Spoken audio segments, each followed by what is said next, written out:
நன்றி பாஸ்டர். இந்த காலவழியில கூட கர்த்தருடைய சமூகத்திலே உபவாச நாளையிலே வந்து உட்காருவோம், தேவனை ஆராதிக்கவும், தேவனுடைய வசனத்தை கேட்கவும் கர்த்தர் பெரிய காரியத்துக்காக நான் கர்த்தருக்கு நன்றி சொல்கிறேன். ஹல்லேலூயா, ஹல்லேலூயா, ஸ்தோத்திரம், ஸ்தோத்திரம். இந்த காலவழியில கூட சிறிது நேரம் தியானிப்பதற்காக நாம் எடுத்துக்கொள்வோம். யோவான் எழுதின சுவிசேஷம் 1ஆம் அதிகாரம் 9ஆம் வசனம். 9ஆம் வசனம் 9. The Gospel according to St. John chapter 1 verse 9. 1ஆம் அதிகாரம் 9ஆம் வசனம். That was the true light which gives life to every man who comes into the world. Yes. Hallelujah. உலகத்திலே வந்த எந்த மனுஷனையும் பிரகாசிப்பிக்கிற ஒளியே அந்த மெய்யான ஒளி. Amen. Hallelujah. உலகத்திலே வந்த எந்த மனுஷனையும் பிரகாசிப்பிக்கிற ஒளியே அந்த மெய்யான ஒளி. Hallelujah. The true light. உலகத்துல வந்த எந்த மனுஷனையும், ஆமென், உலகத்துல வந்து எந்த அதுல ரொம்ப வந்தெல்லாம் ரொம்ப டிஃபரன்ஸ் கிராமட்டிக்கல் இருக்குது. உலகத்துல வந்து எந்த மனுஷனை பிரகாசிப்பிக்கிற ஒளியே அந்த மெய்யான ஒளி. ஹல்லேலூயா. அதுதான் ஆண்டவராகிய இயேசு கிறிஸ்துவை குறித்து சொல்லப்படுகிறது. இப்பொழுது 1ஆம் வசனத்துல வாசிங்க. 1ஆம் அதிகாரம் 1ஆம் வசனம். ஆதியிலே வார்த்தை இருந்தது, அந்த வார்த்தை தேவனிடத்தில் இருந்தது, அந்த வார்த்தை தேவனாய் இருந்தது. ஆமென். அந்த வார்த்தை தேவனாய் இருந்தது. அடுத்த வசனம்.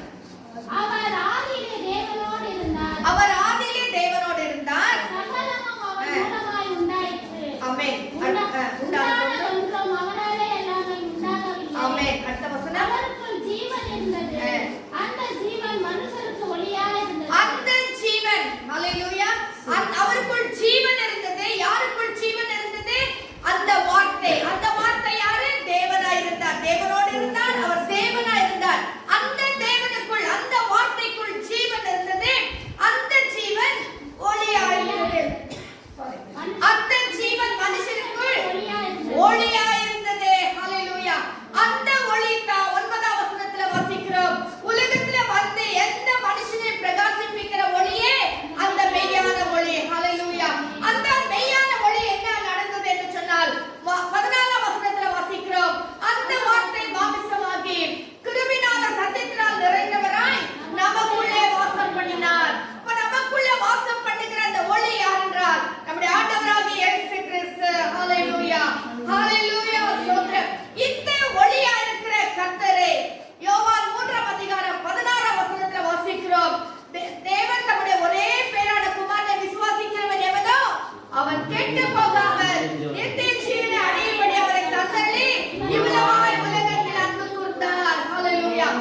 ஹalleluya. மத்தேயு 5ஆம் அதிகாரத்தை நாம் எடுத்துக்கொள்வோம். மத்தேயு 5ஆம் அதிகாரம் 3ஆம் வசனத்திலிருந்து நாம் பார்க்கும் பொழுது அந்த ஒளியாகிய கிறிஸ்து, அதாவது ஒரு கிறிஸ்தவன், அப்போஸ்தலர்ல நம்ம வாசிக்கிறோம், யாரெல்லாம் ஆண்டவராகிய இயேசு கிறிஸ்துவை ஏற்றுக்கொண்டார்களோ, அவரை பின்பற்றினார்களோ, அவர்களுக்கு கிறிஸ்தவர்கள் என்று சொல்லி முதலாக பெயர் வந்தது என்று சொல்லி நாம் வாசிக்கிறோம். அப்போ அந்த கிறிஸ்தவன், ஆண்டவராகிய இயேசு கிறிஸ்துவை ஏற்றுக்கொண்டவன், ஒளியை பெற்றுக்கொண்டவன், உலகத்தில் வந்து எந்த மனுஷனை பிரகாசிப்பிக்கிற ஒளியே நம்ம எல்லாரையும் பிரகாசிப்பிக்க பண்ணியிருக்கிறார். ஹalleluya. அந்த ஒளியானவர், அந்த ஒளியை உடையவர்கள் எப்படி இருக்க வேண்டும் என்று சொன்னால், முதலாவது ஆவிலே எளிமை உள்ளவர்களாக இருக்க வேண்டும். ஹalleluya. ஒன்னொன்னாக எக்ஸ்பிளைன் பண்ண ரொம்ப நேரம் எடுக்கும். நான் சுருக்கமா சொல்லிக் கொண்டு போகிறேன். ஆவிலே எளிமை உள்ளவர்களாக இருக்க வேண்டும், துயரப்படுகிறவர்களாக இருக்க வேண்டும். ஹalleluya. அப்பதான் நம்ம ஆறுதல் அடைய முடியும். சாந்த குணம் உள்ளவர்களாக இருக்க வேண்டும், நீதியின் மேல் பசிதாகம் உள்ளவர்களாக இருக்க வேண்டும், இரக்கம் உள்ளவர்களாக இருக்க வேண்டும், இருதயத்தில் சுத்தம் உள்ளவர்களாக இருக்க வேண்டும், சமாதானம் பண்ணுகிறவர்களாக இருக்க வேண்டும், நீதி நிமித்தம் துன்பப்படுகிறவர்களாக இருக்க வேண்டும். அதாவது என் நிமித்தம் உங்களை நிந்தித்து துன்பப்படுத்தி பலவிதமான தீமை மொழிகளை முன்பேரில் பொய்யாய் சொன்னார்களானால் நீங்கள் பாக்கியவான்கள். இதே நம் மேல் யாராவது பொய்யாய் சில காரியங்களை சொல்வார்களானால் நாம் அதையும் ஏற்றுக்கொள்ள வேண்டும். அப்பதான் நாம் பாக்கியவான்களாக இருக்க முடியும். ஹalleluya, ஹalleluya. அடுத்ததாக நம்ம என்ன வாசிக்கிறோம்? 13ஆம் வசனத்துல என்ன வாசிக்கிறோம்? நீங்கள் பூமிக்கு உப்பாக இருக்கிறீர்கள். ஒரு கிறிஸ்தவன், அல்லது ஒரு கர்த்தருடைய பிள்ளை எப்படி இருக்க வேண்டும் என்று சொன்னால், உலகத்துல பூமிக்கு நாம் உப்பா இருக்க வேண்டும். ஹalleluya. 14ஆம் வசனத்துல வாசிக்கிறோம், உலகத்துக்கு வெளிச்சமாக இருக்க வேண்டும். ஒளி, ஒளியாகிய ஆண்டவரை நாம் உள்ளத்துல வைத்திருந்தால் அந்த ஒளி இங்கிருந்து பிரதிபலிக்கும். ஹalleluya. அநேகருக்கு வெளிச்சத்தை கொடுக்கும். அநேகரை வெளிச்சத்தின் பாதையில நடத்துகிற பிள்ளைகளாக நாம் இருப்போம். அப்ப அந்த ஒளி, ஹalleluya, ஹalleluya. அதாவது மெயின் சப்ளைல இருந்து நம்ம எல்லாருக்கும் சப்ளை வருது, லைட். ஹalleluya. அமத்தனங்க கரண்ட் வருது. இந்த கரண்ட் வந்த உடனே இங்க எல்லா இடத்துல கரண்ட் இருக்கு. ஆனா சுவிட்ச் போட்ட உடனே இந்த லைட் நமக்கு பிரகாசமா இருக்கிறது. மெய்யான ஒளி, ஹalleluya. மெயின் சப்ளை நம்ம ஆண்டவராகிய இயேசு கிறிஸ்து. அந்த மெயின் சப்ளைல இருந்து ஒளியை நாம் பெற்று வைத்துக் கொண்டிருக்கிறோம். நாம் நம்மோடு கூட உறவாடுகிற, நம்மோடு பழகுறவர்களுக்கு, இனச்சன பந்துக்களுக்கு, நம்மோடு நெருங்கினவர்களுக்கு, அவர்களுக்கு நாம் வெளிச்சமா இருக்க வேண்டும். ஹalleluya. வெளிச்சத்தை காட்டுகிற பிள்ளைகளா இருக்க. ஒளி எங்கிருந்து வரல, உங்க மெயின் சப்ளைல இருந்து வந்துட்டு இருக்கு. அவர்தான் மெய்யான ஒளியாக இயேசு கிறிஸ்து. ஹalleluya. அந்த மெய்யான ஒளியாக இயேசு கிறிஸ்து நம்ம உள்ளத்துல இருக்கும்போது நம் உலகத்துக்கு வெளிச்சமா இருக்க முடியும். ஹalleluya. இன்னுமாக 17ஆம் வசனத்துல வாசிக்கிறோம், நியாயப்பிரமாணத்தை ஆனாலும் தரிசனங்களை ஆனாலும் அழைக்கிறதற்கு வந்தேன் என்று எண்ணிக்கொள்ளாதீர்கள். ஆமென். அதாவது 16ஆம் வசனத்துல நம்ம என்ன வாசிக்கிறோம் சொன்னா, இதுல ஒரு நல்ல சத்தியம், இவ்விதமாய் மனுஷர் உங்கள் நற்கிரியைகளை கண்டு பரலோகத்தில் இருக்கிற உங்கள் பிதாவை மகிமைப்படுத்தும்படி உங்கள் வெளிச்சம் அவர்கள் முன்பாக பிரகாசிக்க கடவுது. பாத்தீங்களா? ஹalleluya. உங்கள் வெளிச்சம், நம்முடைய வெளிச்சம் மனுஷருக்குள்ள எப்படியா இருக்க வேண்டும்? பிரகாசிக்க வேண்டும். குந்தினதா இருக்கக்கூடாது, மங்கி எரிக்கிற விளக்கா இருக்கக்கூடாது. பிரகாசம் உள்ள பிள்ளைகளாக இருக்க வேண்டும். 17ஆம் வசனத்துல வாசிக்கிறோம், அழிக்கிறதுக்கல்ல அதாவது இந்த 17ஆம் வசனத்துல என்ன வாசிக்கிறோம் சொன்னா, நாம் ஒரு போதகர்களாக இருக்க வேண்டும். ஹalleluya. அதாவது தேவனுடைய வார்த்தையை சொல்லுகிற பிள்ளைகளாக, தேவனுடைய வார்த்தையை மற்றவர்களுக்கு பகிர்ந்து கொடுக்கிற பிள்ளைகளாக, தேவனுடைய சத்தியத்தை பகிர்ந்து கொடுக்கிறவர்களாக, நியாயப்பிரமாணத்தை தேவனுடைய வார்த்தை இப்படி சொல்லுகிறது என்று சொல்லி, அதாவது நான் சொல்றேன், உண்மையாகவே ஒரு வெளிச்சம் உள்ள பிள்ளைகளாக, ஒரு பிரகாசிக்கிற பிள்ளைகளாக இருந்தால் நிச்சயமாக கர்த்தருடைய வார்த்தைகளை நாம் சொல்லுவோம். ஹalleluya. கர்த்தருடைய நியாயப்பிரமாணத்தை நாம் இப்படி சொல்லுவோம். கர்த்தருடைய வார்த்தை இப்படி சொல்லுங்க, நீங்க ஆண்டவராகிய இயேசு கிறிஸ்துவை ஏற்றுக்கொள்ளுங்க, நான் உங்களை குணமாக்குவேன் வசனம் சொல்லுங்க, நீங்க நம்புங்க, கர்த்தர் உங்களை சுகமாக்குவார் என்று சொல்லுவோம். ஹalleluya. அந்த வார்த்தை ஒரு போதகர்களாக நாம் இருக்க முடியும். இன்னுமாக 20ஆம் வசனத்திலிருந்து 24ஆம் வசனத்தில் வரைக்கும் நாம் வாசிக்கும் போது நாம் எப்படி இருப்போம் சொன்னா, நாம் மாய்மாலத்தனம் பண்ணுகிறவர்களா இருக்க மாட்டோம். ஹalleluya. அதாவது சுயநலம் உள்ளவர்களாக இருக்க மாட்டோம். இன்னுமாக வைராக்கியம் உள்ளவர்களா இருக்க மாட்டோம். ஒரு கிறிஸ்தவன் எப்படி இருக்க வேண்டும்? அந்த ஒளி, மெய்யான ஒளியாக இயேசு கிறிஸ்துவை உள்ளத்தில் இருந்து மற்றவர்களுக்கு வெளிச்சத்தை கொடுக்கிற பிள்ளைகள் எப்படி இருக்க வேண்டும் என்றால், மாய்மாலத்தனம் இருக்கக்கூடாது. ஹalleluya. இடத்துக்கு ஏற்றாற் போல நேரத்துக்கு ஏற்றாற் போல நாம் பேசுகிறவர்களாக நடந்து கொள்ளுகிறவர்களாக நம்ம இருக்கக்கூடாது. சுய நலம் உள்ளவர்களா நான் இருந்த போது என் குடும்பம் என் காரியம் என் பணம் என்று சொல்லிட்டு நாம் இல்லாதபடிக்கு எல்லாவற்றையும் கர்த்தருடைய நாமம் மகிமைக்கின்ற ஹல்லேலூயா. அதுக்காக உங்களுக்கு எதையும் வச்சு நம்ம எல்லாருக்கும் கொடுத்துருங்க நான் சொல்லல. அதாவது எனக்கு நம்ம மற்றவர்களுக்கும் நாம் கொடுக்கிற பிள்ளைகளா இருக்க வேண்டும். அதோடு கூட கிரட்ஜ் வச்சுக்க கூடாது. ஹல்லேலூயா. வைராக்கியம், இவங்க இப்படி சொல்லிட்டாங்க, அவங்க அப்படி பண்ணிட்டாங்க, நான் இப்படிதான் இருப்பேன், நான் அப்படிதான் இருப்பேன், நான் அவங்ககிட்ட பேச மாட்டேன். ஹல்லேலூயா. நிறைய பேர் பேசாமே திருவிழா எடுத்துட்டு இருப்பாங்க.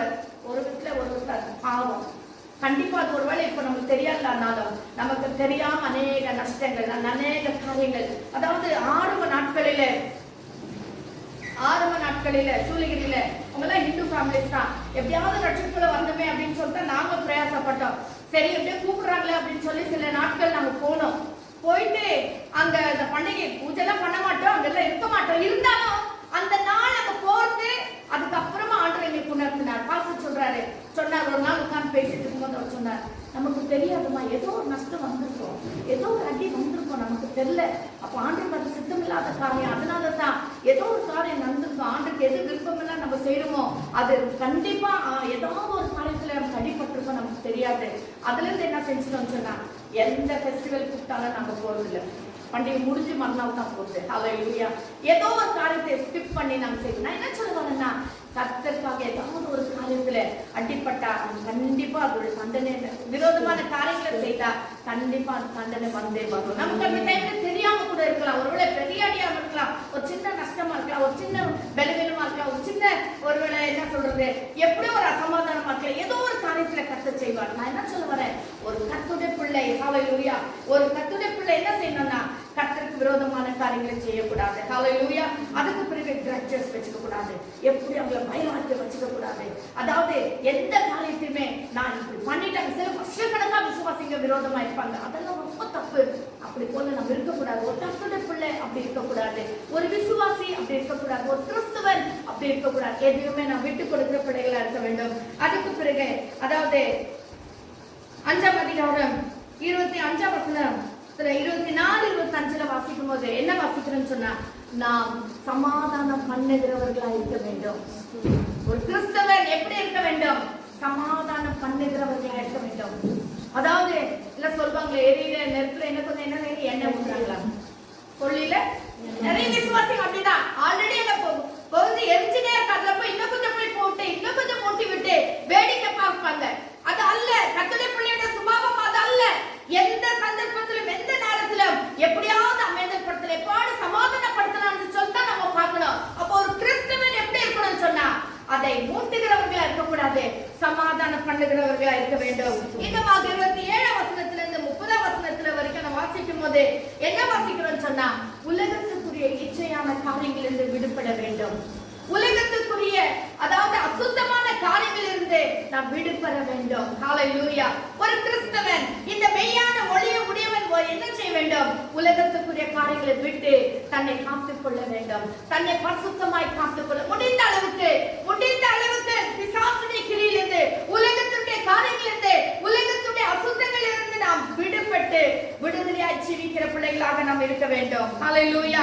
இந்த 31ஆம் வசனத்திலிருந்து 31-32ஆம் வசனத்துல வாசிக்கும் போது நாம் எப்படி இருக்க வேண்டும்? ஒரு குடும்பஸ்தனாக இருக்க வேண்டும். ஹல்லேலூயா. ஒரு கர்த்தருடைய பிள்ளை குடும்பத்தோடு இணைக்கப்பட்டிருக்க வேண்டும். நான் வாழ்ந்துக்கிறேன், என் மனைவி பிள்ளைங்க எப்படி இருக்கிறாங்க அப்படின்னு இருக்கக்கூடாது. சிலர்லாம் அப்படித்தான், அவங்க குடும்பத்தை பத்தி கவலையே இல்லாம இருப்பாங்க. என்ன இருக்கு இல்ல, சாப்பிட்டாங்களா வந்தாங்களா போனாங்களா எதையுமே கண்டுக்க மாட்டாங்க. எனக்கு இருக்கா அதோடு இருந்துருவாங்க. அப்படி அல்ல. ஒரு கிறிஸ்தவன் குடும்பத்தோடு இணைக்கப்பட்டிருக்க வேண்டும், குடும்பத்தின் காரியங்களை கவனிக்க வேண்டும், குடும்பத்தின் காரியங்களை பொறுப்பெடுக்க வேண்டும். என்ன இருக்கு, என் பிள்ளைங்க எப்படி இருக்காங்க, என் மனைவி எப்படி இருக்காங்கன்னு சொல்லி தலைவன் கவனிக்க வேண்டும். அதே நேரத்துல மனைவி கவனிக்கணும், என் கணவர் எப்படி இருக்காரு, என் பிள்ளைங்க எப்படி இருக்காங்க, இது என்ன குறைச்சலா இருக்கு, எப்படி நான் சமைச்சு போட்டுட்டு இருக்கேன், நான் சமைக்கிறது பிள்ளைங்களுக்கு இஷ்டமா இருக்கா, என் கணவர் மெச்சுக்கிறாரா. ஹல்லேலூயா. அதாவது என் கணவர் இஷ்டப்பட்டு சாப்பிடுறாரான்னு சொல்லிட்டு மனைவிமார்கள் நினைக்கணும். அதுக்கு தகுந்தாற் போல வீட்டுல செய்து கொடுக்கணும். சிலருக்கு உப்பு கம்மியா போடுனாக்கா கம்மியா போட்டு செய்யணும், காரம் கம்மியா வேணும்னு கேட்டா காரத்துக்கு தகுந்த மாதிரி அட்ஜஸ்ட் பண்ணி போகணும். இல்ல எனக்கு நிறைய தான் காரம் வேணும் எல்லாம் போட்டி எதிர்ப்பு தெரிவிக்க கூடாது. ஒருவர் அனுசரித்து பிள்ளைகள் கூட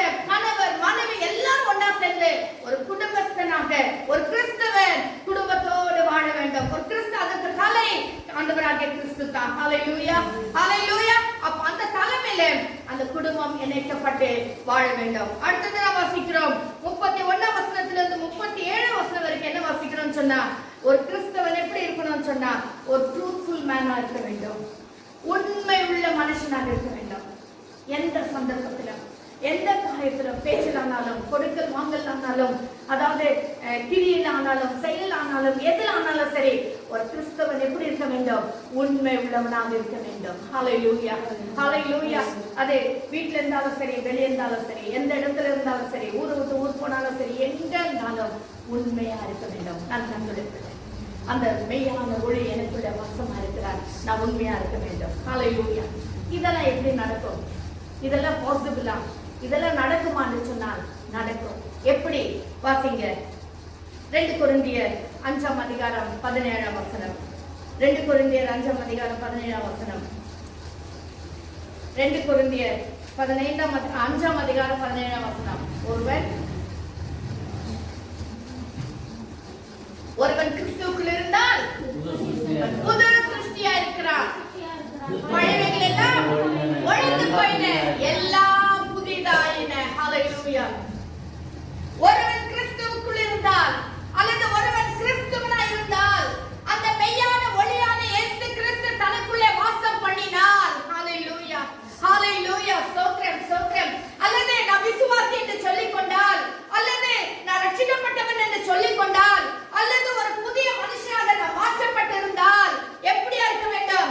பழையவைகள் எல்லாம் ஒழிந்து போயின. ஒருவன் கிறிஸ்துவுக்குள் இருந்தால் பழையவைகள் எல்லாம் ஒழிந்து போய்விடும். இப்ப நம்ம வாசித்தானே எல்லா காரியங்களும் ஒழிந்து போய்விடும். அது முடியும். கர்த்தருடைய பிள்ளைகளே, இந்த உலகத்துல ஒரு புது சிருஷ்டியாக வாழ முடியும். புதிய கிரியைகள், புதிய செயல்கள், புதிய பேச்சு, புதிய நடவடிக்கை எல்லாமே ஒரு புதிதான ஒரு அனுபவத்தை கொண்டு வர பரிசுத்த ஆவியானவர் நமக்கு உதவி செய்வார். ஹalleluya, ஹalleluya. ஸ்தோத்திரம். ஒருவன் கிறிஸ்துவுக்குள் இருந்தால் அவன் புது சிருஷ்டியா இருக்கிறான், பழையவைகள் எல்லாம் ஒழிந்து போயின, எல்லாம் புதிதாயின. ஹalleluya. வாசிங்க 1 யோவான் 2ஆம் அதிகாரம் 29ஆம் வசனம். 1 யோவான் 2ஆம் அதிகாரம் 29ஆம் வசனம். 1 யோவாನ್. ನೀತಿವಂತನಾಗಿದ್ದನೆಂಬುದು ನಿಮಗೆ ಗೊತ್ತಾಗಿದ್ದರೆ ನೀತಿಯನ್ನು ಅನುಸರಿಸುವ ಪ್ರತಿಯೊಬ್ಬನು ಆತನಿಂದ ಹುಟ್ಟಿದವನಾಗಿದ್ದಾನೆಂದು ನೀವು ತಿಳಿದಿದ್ದೀರಿ. ಆತನಿಂದಲೇ ಹುಟ್ಟಿದವನಾಗಿದ್ದಾನೆಂದು ತಿಳಿದಿದ್ದೀರಿ. ஹalleluya. நீதியை செய்கிறவன் எவனோ அவரில் பிறந்தவன் என்று அறிந்திருக்கிறீர்கள். நீதியை செய்கிறவன் எவனோ அவரில் பிறந்திருக்கிறான் என்று அறிந்திருக்கிறீர்கள். அப்போ ஒருவன் கிறிஸ்துவுக்குள் இருந்தால் அவன் புது சிருஷ்டி. அப்போ அவன் நீதி, அதாவது என்ன நீதி? ஆண்டவராகிய இயேசு கிறிஸ்துவை நம்முடைய சொந்த ரட்சகராய் கர்த்தருடைய ஆண்டவரை ஏற்றுக்கொள்வதே ஒரு பெரிய நீதி. ஹalleluya. சத்தியத்தை அறிவீர்கள், சத்தியம் உங்களை விடுதலையாக்கும். அந்த சத்திய தேவனாகிய கர்த்தரை நமது உள்ளத்தில் ஏற்றுக்கொள்வதே நாம் ஒரு புதிய சிருஷ்டியாக மாற்றப்படுகிறோம். ஹalleluya. வாசிங்க 2வது என்னன்னு சொன்னா, நாம் ஆவிலே நடந்து கொள்ளும் பொழுது, ஹalleluya, ஆவிலே நடக்க வேண்டும், ஆவிலே வாழ வேண்டும். ஹalleluya. என்னவோ நான் ஆண்டவரை ஏற்றுக்கொண்டேன்னு சொல்லி இருந்து விடாதபடி பரிசுத்த ஆவியானவருக்குள்ளே நாம் வாழ வேண்டும். ஹalleluya, ஹalleluya. ஸ்தோத்திரம், ஸ்தோத்திரம், ஸ்தோத்திரம். இவ்வளவு பிரச்சனையின் மத்தியிலே, யூரோப் போராட்டத்தின் மத்தியிலே எப்படி ஆவியானவருக்குள்ளே வாழ முடியும்? நீங்க கேட்கலாம். ஆனா முடியும். கர்த்தருடைய பிள்ளைகளே, பிரச்சனைகள் உண்டு, போராட்டம் இருக்கு, ஆனா அதை விட பெரிய ஒரு பரிசுத்த ஆவியானவர் நமக்குள்ளே இருக்கிறாரே. ஹalleluya. நம்மை பலப்படுத்துகிற ஒரு ஆவியானவர் இருக்கிறாரே, நம்மை உற்சாகப்படுத்துகிற ஆவியானவர் இருக்கிறாரே, நம்மை அதாவது தைரியப்படுத்துகிற ஒரு ஆவியானவர் நமக்குள்ளே இருக்கிறாரே. ஹalleluya, ஹalleluya. ஸ்தோத்திரம். வாசிங்க ரோமர் 8ஆம் அதிகாரம் 1ஆம் வசனம்.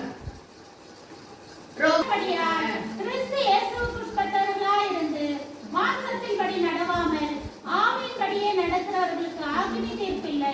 எப்படி நடக்க வேண்டுமா? ஆவியின்படியே நடக்க வேண்டும், மாம்சத்தின்படி நடக்க கூடாது. நான் முன்னே சில நாட்கள் முன்னே உங்களுக்கு செய்து கொடுக்கணும்னு சொன்னேன். 2 விதமான மனுஷன் இருக்கிறான். ஒன்னு மாம்சீக மனுஷன், ஒரு ஆவிக்குரிய மனுஷன். ஹalleluya. இப்ப நம்ம பார்ப்பதெல்லாம் மாம்சீக மனுஷன். நமக்குள்ள ஒரு ஆவிக்குரிய ஒரு மனுஷன் இருக்கிறான். நமக்குள்ள இன்னர் மேன், ஹalleluya, உள்ளான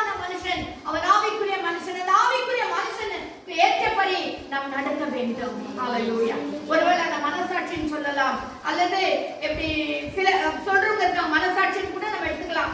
அது ஆவியான கர்த்தருடைய பிள்ளைகளுக்கு மனசாட்சி அல்ல, அது ஆவியானவர் நடத்துகிற காரியங்கள். ஆவியானவர் நம்மோடு இடைப்படுகிற நேரம். ஹalleluya. ஆவியானவர் நம்மோடு பேசி நம்மை நடத்துகிற காரியம். ஹalleluya. சோ இந்த மாம்சம் சொல்லுகிறபடி நாம் நடக்காமல் ஆவியானவர் எப்படி நடத்துகிறாரோ, ஹalleluya, இந்த உள்ளான மனுஷனுக்குள்ள ஆவியானவர் என்ன நம்ம எப்படி நடத்துகிறாரோ, என்ன சொல்லுகிறாரோ, எதை செய்யும்படி சொல்லுகிறாரோ அப்படி செய்வது தான் ஒரு கர்த்தருடைய பிள்ளைக்கு உகந்ததாய்.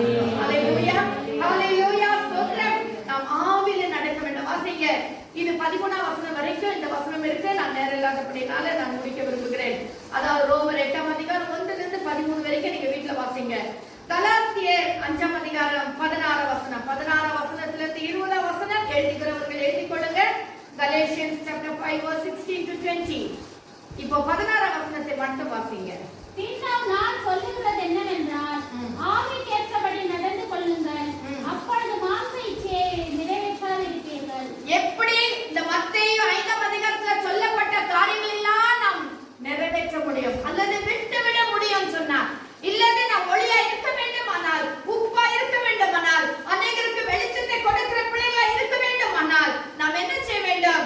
கலாத்தியர் 5:16 வாசிக்கிறோம். நான் சொல்லுகிறது என்னவென்றால், ஆவிக்கேற்றபடி நடந்து கொள்ளுங்கள். ஆவிக்கேற்றபடி நடந்து கொண்டால், ஹalleluya, ஆவிக்கேற்றபடி நடந்து கொள்ளுங்கள் என்று சொல்லி பவுல் அப்போஸ்தலன் சொல்லுகிறார். அப்படி ஆவிக்கேற்றபடி நமக்குள்ளே இருக்கிற பரிசுத்த ஆவியானவர் என்ன சொல்லுகிறாரோ, அவர் நம்மை எப்படி நடத்துகிறாரோ அதற்கேற்றபடி நாம் நடந்து கொண்டால், அப்பொழுது மாம்சத்தின் இச்சைகளை எப்படி என்ன செய்ய மாட்டீங்க? நிறைவேற்றாதிருப்பீர்கள். மாம்சத்தின் இச்சைகளை நிறைவேற்றாதிருப்பீர்கள். நமக்குள்ளே இருக்கு, நம்ம என்ன நிறைவேற்ற என்ன செய்யணும்னா, மனுஷன் மாம்சம் என்ன சொல்றது அதை செய்றோம், ஆவியானவர் என்ன சொல்றாரு அதை செய்யறதே இல்ல. ஹalleluya. அதுக்கு நம்ம கீழ்ப்படிறது இல்ல, ஆனா அந்த மாம்சத்துக்கு கீழ்ப்படுகிறோம். அப்படி அல்ல. ஒரு கர்த்தருடைய பிள்ளை, அதாவது ஒரு ரட்சிக்கப்பட்டவன், ஒரு விசுவாசி அல்லது ஒரு கிறிஸ்தவன் எப்படி ஆவிக்குரிய காரியங்களை, உள்ளான மனுஷன், அதாவது ஆவியானவர் என்ன சொல்கிறாரோ அதற்கு நம்ம கீழ்ப்படிவோமானால் மாம்ச இச்சையை நிறைவேற்றாதிருப்போம்.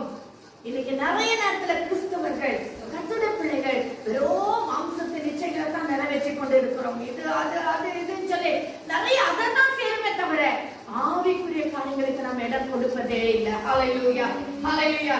அடுத்ததாக என்ன பார்க்கிறோம்னு சொன்னாக்கா, by proper use of Christian weapon. Hallelujah. ஒரு கர்த்தருடைய பிள்ளை இப்படிப்பட்டதான ஒரு நல்ல ஒரு விசுவாசி அல்லது நல்ல ஒரு கிறிஸ்தவனா வாழணும்னா நமக்கு கொடுத்திருக்கிறதான ஆயுதங்களை நாம் பயன்படுத்த வேண்டும். என்ன ஆயுதம் கர்த்தர் நமக்கு கொடுத்திருக்கிறார்? வாசிங்க 2 கொரிந்தியர் 10ஆம் அதிகாரம் 4-5 வசனம். 2 கொரிந்தியர் 10ஆம் அதிகாரம் 4-5 வசனங்கள். 2 Corinthians chapter 10 verse 4 and 5. For the weapon of our warfare are not carnal, but mighty in God for pulling down the strongholds.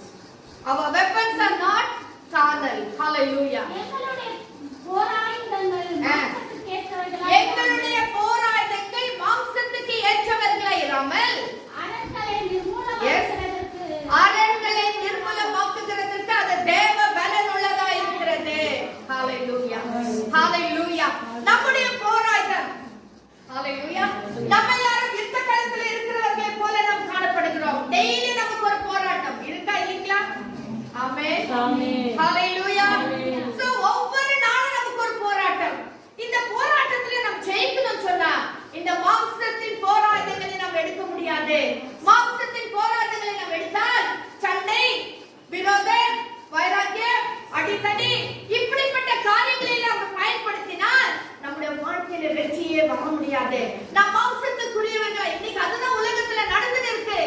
மாம்சத்தின் போராட்டங்களை எடுத்துக்கொள்கிறபடினால் தான் இன்னைக்கு எங்க பார் மரணம், யுத்தம், கொலை இதெல்லாம் நடந்து கொண்டிருக்கு. ஆனா ஒரு கர்த்தருடைய பிள்ளை, ஒரு விசுவாசி, ஒரு ரட்சிக்கப்பட்ட பிள்ளை, அதாவது உலகத்துல வந்து எந்த மனுஷனை பிரகாசிப்பிக்கிற அந்த ஒளியை உடையவர்களாகிய கர்த்தருடைய பிள்ளைகள். ஹalleluya, ஹalleluya. மாம்சத்தின் ஆயுதங்களை நாம் எடுக்காதபடி நாம் என்ன செய்ய வேண்டும்? ஆவிக்குரிய ஆயுதங்களை எடுக்க வேண்டும். நம்முடைய ஆயுதம் எப்படி இருக்கிறதா? மாம்சத்துக்கு ஏற்றவர்களாய் இராமல் அரண்களை நிர்மூலமாக்குகிறதற்கு தேவ பலமுள்ள தேவ பலனுள்ளதா இருக்கிறது. ஹalleluya. அது எல்லா அரண்களையும் நிர்மூலமாக்கத்தக்கதாக அது தேவ பலன். நம்முடைய பலன் அல்ல, நம்முடைய பேச்சு திறமை அல்ல, நம்முடைய கை பலன் அல்ல, நம்முடைய படிப்பல்ல, எதுவுமே கிடையாது, ஞானம் இல்ல. ஆனா அது தேவ பலன் உள்ளதா இருக்கு. அந்த தேவ பலனா இருக்கிற அந்த ஆயுதம் என்னன்னு சொன்னா வாசிங்க. எபேசியர் 6 அதிகாரம் 10 வசனத்திலிருந்து வாசிங்க. எபேசியர் 6 அதிகாரம் 10 வசனத்திலிருந்து வாசிங்க. சகோதரரே, கர்த்தரிலும் அவருடைய சத்துவத்தின் வல்லமையிலும் பலப்படுங்கள். ஆமென். அவருடைய சத்துவத்தின் வல்லமையில நாம் என்ன செய்ய வேண்டுமா?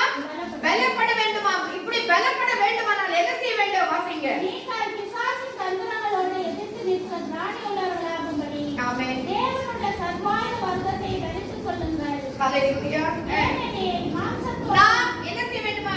பிசாசின் தந்திரங்களோடு எதிர்த்து நிற்க திராணி உள்ளவர்களாகும்படி நாம் என்ன செய்ய வேண்டும்? தேவனுடைய சர்வாயுத வர்க்கத்தை தரித்துக் கொள்ள வேண்டும். இதுதான் நம்முடைய போர் ஆயுதம்.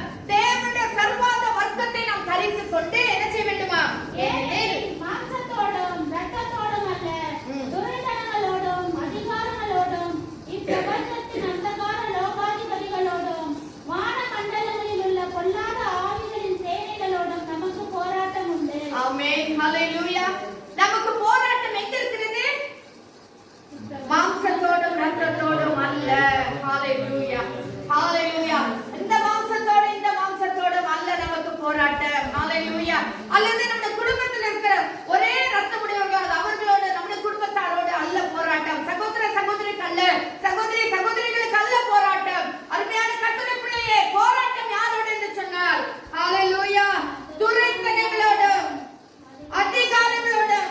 துரைத்தனம், அதிகாரம், இன்னைக்கு உலகத்துல காணும் பிசாசின் அதிகாரம் தான். ஹalleluya. அதனோட தான் நாம் போராட வேண்டும். நம்முடைய குடும்பத்தாரோட அல்ல, நம்முடைய அந்த விசுவாசிகளோட அல்ல, இனச்சொல பந்துகளோட அல்ல.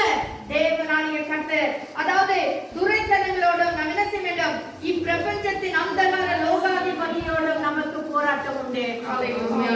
வான மண்டலங்களில் உள்ள பொல்லாத ஆவிகளின் சேனைகளோடு நமக்கு போராட்டம். ஆமென். சச்சன வருதா, போராட்டம் வருதா, ஆண்டவர்கிட்ட நம்ம கேட்கணும். ஆண்டவரே, ஏன் இந்த பிரச்சனை? நான் என்ன தப்பு பண்ணேன்? என்னுடைய தப்பினால் இந்த பிரச்சனையா? அல்லது சில நேரத்தை பாருங்க, நம்ம தப்பே பண்ணாது இருக்கோம், எந்த திடீர்னு பார்த்தா ஒரு பிரச்சனை வந்துடும், திடீர்னு பார்த்தா ஒரு போராட்டம், அது ஒரு பெரிய அமளியை உண்டு பண்ணிடும், அல்லது ஒரு பெரிய அசமாதானத்தை குடும்பத்துல உண்டு பண்ணி நம்ம பார்க்கணும், யோசிக்கணும். கர்த்தருடைய பிள்ளைக்கு கர்த்தர் தெளிவை தந்திருக்கோம். கர்த்தருடைய பிள்ளைக்கு சிந்திக்கிறதுக்கான ஒரு ஞானம் தந்தது. இது எதுக்கு வந்துச்சு? இது எப்படி வந்துச்சுன்னா, சில நேரத்துல நம்ம குடும்பத்தின் சமாதானத்தை கெடுக்கிறதுக்காகவே ஒரு அந்தகார லோகாதிபதி நம்ம குடும்பத்திலே கிரியேற்றி ஆரம்பிப்பான். சில நேரத்துல ஒண்ணு இல்லாம நல்லா தான் இருப்பான், சில பலவீனம் வந்துடும், சில வியாதி வந்துடும், சில ஆபத்து வர. ஏன்? இது பிசாசானவன் கொண்டு வருகிற காரியம். ஹalleluya. அப்ப நம்ம என்ன செய்யணும்னு சொன்னா, நம்முடைய போர் ஆயுதங்களை தரித்துக் கொண்டு, ஹalleluya, ஜெபம் என்ற போராயுதம், உபவாசம் என்ற போராயுதத்தை நாம் தரித்துக் கொண்டு என்ன செய்யணும்? இயேசுவின் நாமத்தில் அவைகளை மேற்கொள்ள வேண்டும். இயேசுவின் நாமத்தில் அவைகளை ஜெயிக்க வேண்டும். ஜெபம் தான் நமக்கு ஒரு பெரிய போராயுதம். ஹalleluya. உபவாசம் தான் நமக்கு ஒரு பெரிய போராயுதம். வசனத்துல வாசிக்கிறோம், இந்த ஜாதி பிசாசு ஜெபத்தினாலும் உபவாசத்தினாலும் வந்து எந்த விதத்துல அது போகாது. இன்னைக்கு நம்ம குடும்பத்துல தலைவெடுத்து ஆடுகிற பொல்லாத கிரியைகளை நாம் மேற்கொள்ள வேண்டுமானால் உபவாசிக்க வேண்டும், ஜெபிக்க வேண்டும். ஹalleluya. ஹalleluya. இந்த உபவாசத்துக்கு ஜெபத்துக்கு முன்பதாக நம்முடைய பரிசுத்தத்தை நாம் காத்துக்கொள்ள வேண்டும். அசுத்தத்தோடு ஜெபம் பண்ண ஒரு பிரயோஜனம் கிடையாது. நம்முடைய வாழ்க்கையில கிரியைகள், நம்முடைய வாய் வார்த்தைகள், நம்முடைய சிந்தனை பாருங்க, வாய் வார்த்தைகளை தான் மற்ற எல்லாம் கேட்பாங்க. ஆனா உள்ளத்துல நம்ம சிந்திக்கிறத ஆண்டவர் அறிவார். யாருக்கும் தெரியாது, ஆனா கர்த்தர் பார்க்கிறார். நம்ம என்ன யோசிக்கிறோம்? எப்படி நம்ம பொறாம உள்ளவர்களா இருக்கிறோமா, எரிச்சல் உள்ளவர்களா இருக்கிறோமா? அது உள்ளத்துல அப்படியே இருந்து கொண்டே இருக்கும். திடீர்னு ஒரு நாள் பஸ் ஆயிடும். அதுக்கு நம்ம இடம் கொடுக்க கூடாது. அந்த உள்ளத்துல பார்க்கிற, உள்ளத்துல இருக்கிற இந்த கசுத்தங்களை எல்லாமே கர்த்தர் பார்க்கிறார் என்று சொல்லி அவைகளை விட்டு நாம் வெளியே வர வேண்டும். அவைகளை விட்டு நாம் விடுதலை ஆக வேண்டும். அசுத்தங்களை வைத்துக் கொண்டு உபவாசம் பண்ண, ஜெபம் பண்ண சொன்னா கண்டிப்பா அது நமக்கு பிரயோஜனமா இருக்கவே இருக்காது. ஹalleluya. முதலாவதாக நம்மை பரிசுத்தம் பண்ணிக்கொண்டு விட வேண்டிய காரியங்களை எல்லாம் விட்டு, ஹalleluya, அதுதான் யோசுவா கிட்ட சொல்றார். யோசுவா, இப்படி நீ சமுத்திரம் விழுந்து கிடக்கிறது என்ன? எழுந்திரு, இஸ்ரவேல் ஜனங்கள் பாவம் செய்தார்கள், முதல் பாவத்தை சரிப்படுத்து, ஒரு அக்கிரமத்தை சரிப்படுத்து என்று சொல்லி கர்த்தர் யோசுவா கிட்ட சொன்னார் இல்லைங்களா?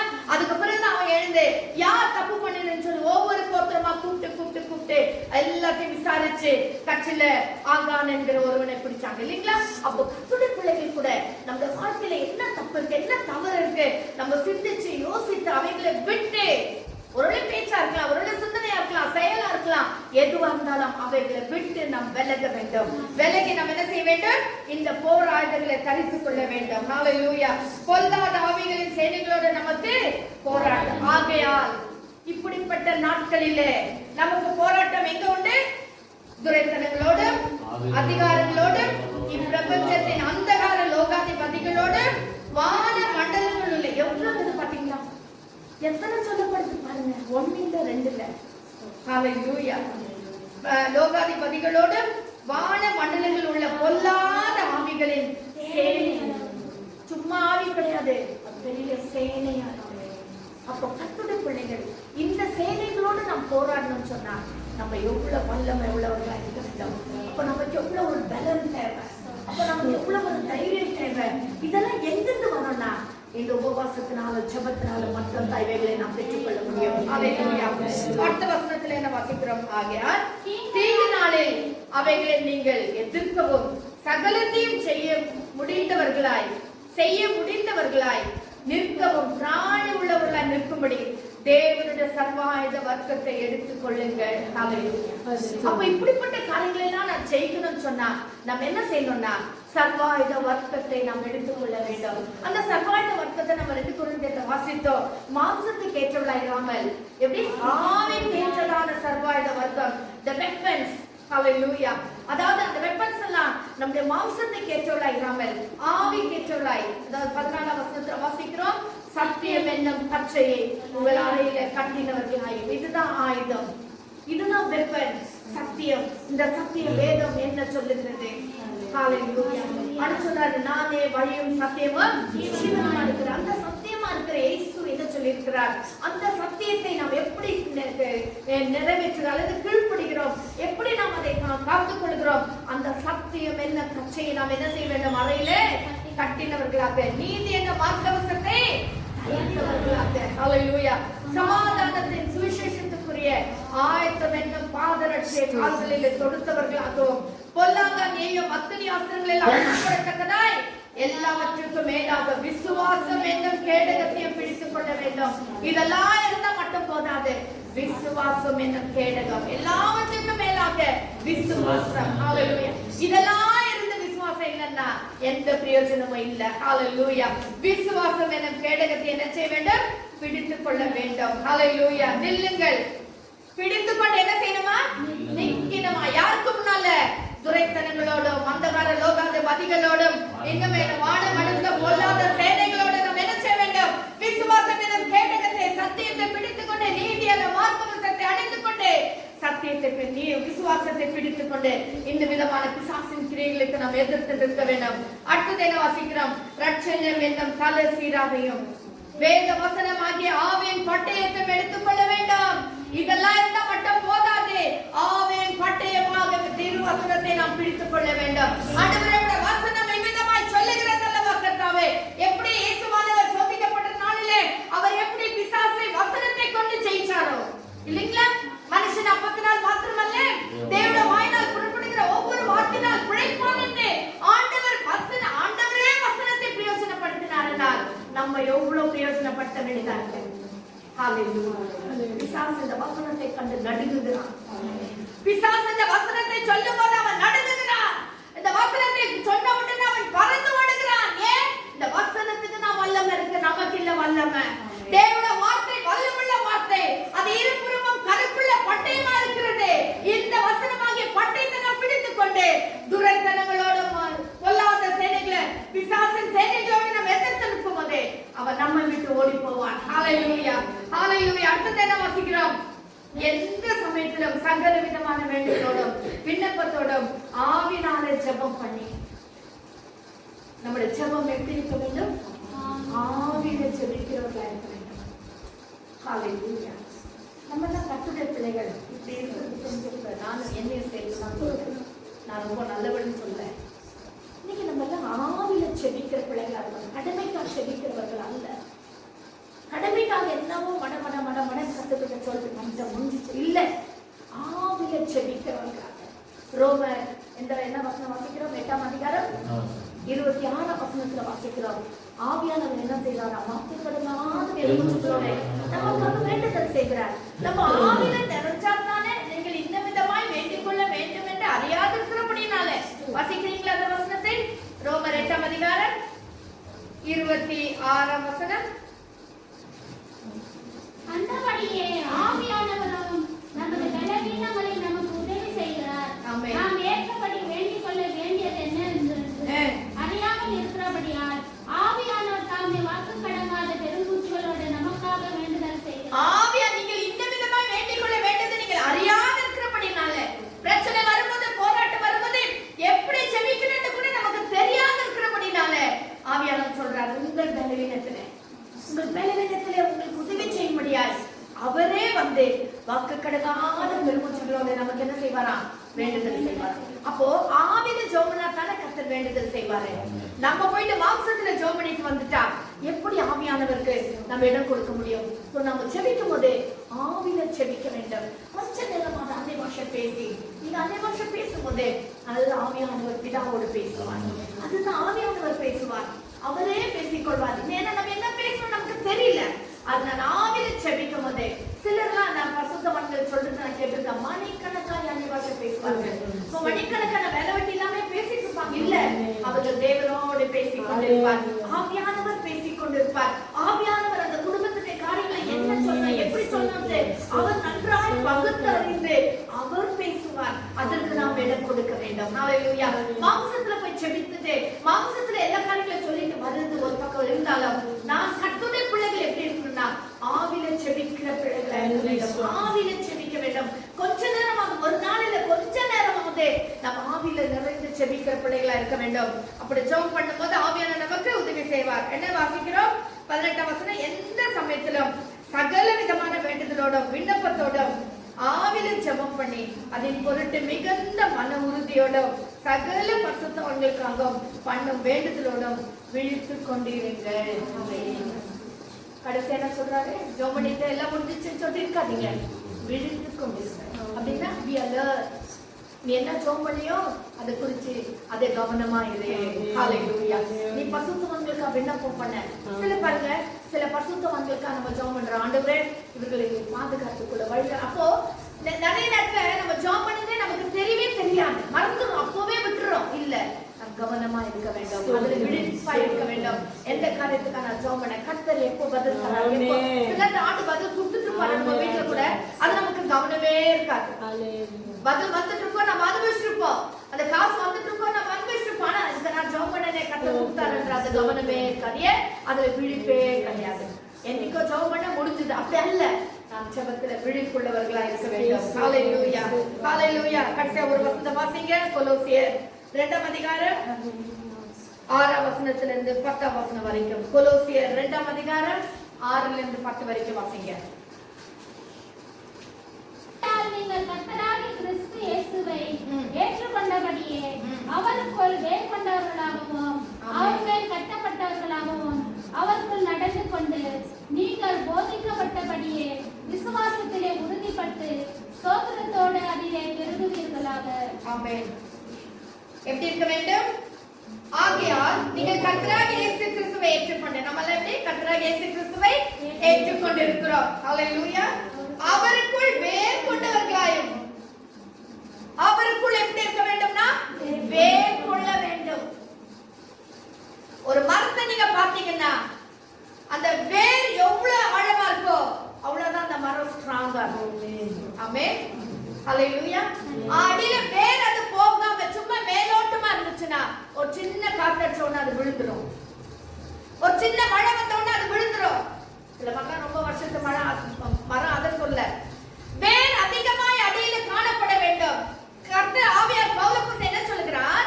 நீங்கள் கிறிஸ்துவுக்குள்ளே அந்த வசனத்துக்குள்ளே எப்படி இருக்கணும்? வேர் கொண்டவர்களா இருக்க வேண்டும்.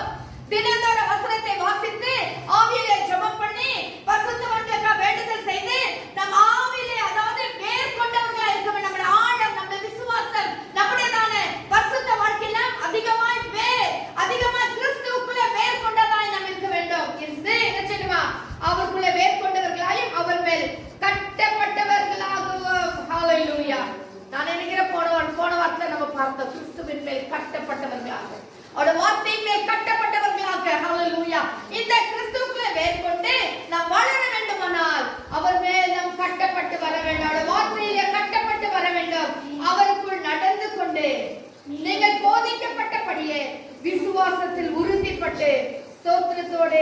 அதிலே பெருகுவீர்களாக. லௌகிக ஞானத்திலும் மாயமான தந்திரத்தினால் ஒருவனும் உங்களை கொள்ளை கொண்டு போகாதபடிக்கு எச்சரிக்கையா இருங்கள். இந்த உலக ஞானம், உலக லௌகிக காரியங்கள், மாயமான தந்திரம், உலகத்துல காணப்பட்டதெல்லாம் மாயை, மாயை, மாயை, எல்லாம் மாயை என்று சொல்லி பிரசங்கி சொல்லுகிறார். எல்லா the vain vanity எல்லாமே மாயமானது. இந்த உலகத்துல காணப்படுகிற இந்த மாயமான தந்திரங்களுக்கும் மாயமான ஞானத்துக்கும் நாம் அடிபட்டு போகாதபடி தேவனுக்குள்ளே கிறிஸ்துவுக்குள்ளே நாம் காணப்பட வேண்டும். மேற்கொண்டவர்களாக அதுதான் ஒரு கிறிஸ்தவன் எப்படி இருக்க வேண்டும் என்று சொல்லி நாம் பார்க்கிறோம். கிறிஸ்தவன் அதாவது மெய்யான ஒளிக்குள்ளே நாம் வந்தவர்கள், ஜீவ ஒளியை பெற்றவர்கள். உலகத்துக்கு நாம் வெளிச்சமா இருக்க வேண்டும். மத்திய 5ஆம் அதிகாரத்தில் சொல்லப்பட்ட எல்லா காரியங்களையும் நாம் விடுபட்டு, அதாவது அந்த காரியங்களை எல்லாம் நாம் செய்து, மத்திய 5ஆம் அதிகாரத்துல நமக்கு எல்லாருக்கும் நல்ல தெரிஞ்சதான வசனங்கள், உலகத்துக்கு உப்பாக, உலகத்துக்கு வெளிச்சமாகவும் சமாதானம் பண்ணுகிறவர்களாம் தேவ சமூகத்தில் காணப்படுவோம். இவைகளை மேற்கொள்ள வேண்டுமானால், இதை நாம் இருக்க வேண்டுமானால் நாம் ஆவிக்குரிய ஆயுதங்களை தரித்துக் கொள்ள வேண்டும். நாம் எல்லாரும் ஆரம்பிப்போம். கர்த்தர் தாம் இந்த வசனங்களை நமக்கு ஆசீர்வாதத்தை கொடுப்பாராக. Hallelujah, hallelujah, hallelujah. ஸ்தோத்திரம், ஸ்தோத்திரம், ஸ்தோத்திரம். அருமையான பிள்ளைகளை இந்த வசனங்களை கொஞ்சம் நம்ம தியானிக்கலாமா? What a Christian must be. What a Christian must be. Hallelujah. அடுத்தது நம்ம வாசித்தோம். How it is possible. All this is possible through the Spirit of the Lord. தேவனுடைய வார்த்தையினாலே, ஆவியானவராலே எல்லாம் நம்மால செய்ய முடிய கர்த்தருடைய பிள்ளைகளே. ஹalleluya, hallelujah. நன்றி ராஜா, நன்றி ராஜா. போராட்டங்களை சகித்துக் கொள்ளும் போது எல்லாவற்றுக்கும் மேலாக விசுவாசம் எனும் கேடத்தை நான் பிடித்துக் கொண்டு இந்த தளத்தில் நெருக்கும் பொழுது, ஆவில ஜெபம் பண்ணும் போது, ஆவில விழித்திருக்கும் பொழுது, ஆவில வேட்கொண்டவர்களா இருக்கும் போது, சத்தியத்திலே நிலைத்திருக்கிற கட்டப்பட்டவர்களா இருக்கும் பொழுது நிச்சயமாகவே நமக்கு ஒரு பெரிய ஆசீர்வாதம்.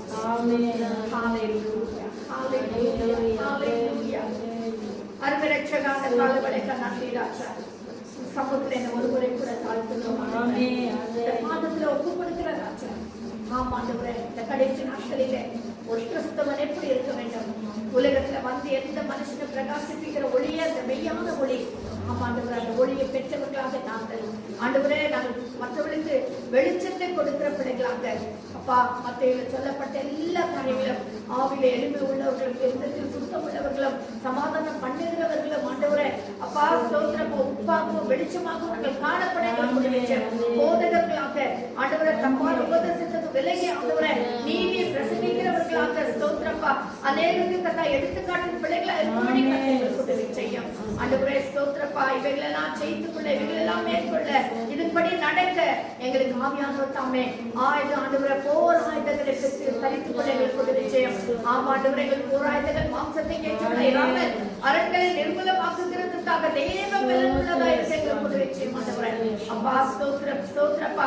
எபேசியர் 6ஆம் அதிகாரத்தில் சொல்லப்பட்ட எல்லா போர் ஆயுதங்களை நாங்கள் தரித்துக் கொள்ள எங்களுக்கு உதவி செய்யும் ஆண்டவரை. இந்த வசனங்களை கேட்கிற பிள்ளைகளோடு கிருபை இருக்கட்டும், தயவு காட்டும், இந்த பிள்ளைகளை ஆசீர்வதித்தல்லும். அப்படியாக நல்ல கிறிஸ்துவர்கள் இந்த உலகத்துல வாழ எங்களுக்கு உதவி செய்யும் ஆண்டவரே.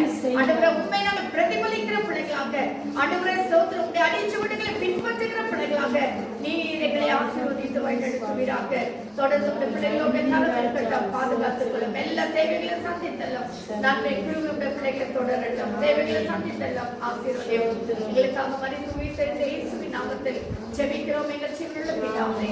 ஆமென்.